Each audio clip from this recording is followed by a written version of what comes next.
Новый музыкальный сезон оркестр «Ля Примавера» открыл минувшим вечером, хотя выступления начались еще в августе. Официально 26-й сезон музыканты решили начать с задорной австрийской музыки. Пригласили звезду, обладательницу колоратурного сопрано. О том, что ждет любителей камерной музыки, расскажет Софья Орлова.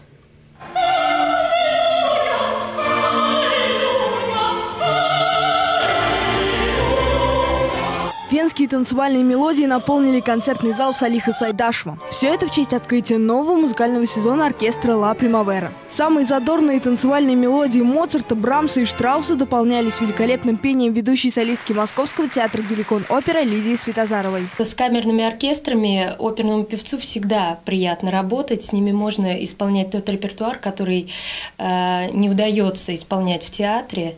А так как в театре очень сильно занята, поэтому вот такие выезды мимолетные, они очень радуют, и очень радует сотрудничество с такими прекрасными людьми. Уже второй сезон подряд оркестр «Ла Примавера» называет своим юбилейным.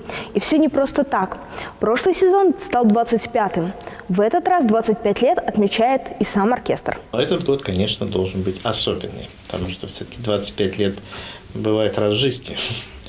И мы сегодня официально начинаем наш концертный сезон, но на самом деле он уже давно открылся. В августе у нас было несколько и закрытых выступлений, и открытых. Мы уже слетали в Калининград и дали концерт там в совершенно роскошном органном зале. В новом сезоне любителей камерной музыки ожидают сюрпризы. Совсем недавно в Казани после реставрации открылась Кирха. И руководитель оркестра «Ла Примавера» пообещал, что проведет там целый цикл концертов. Раз в месяц мы будем там выступать, и это будут музыкальные шедевры с поэтическими эпиграфами. Ну вот в качестве чтеца я вот взял смелость выступить сам.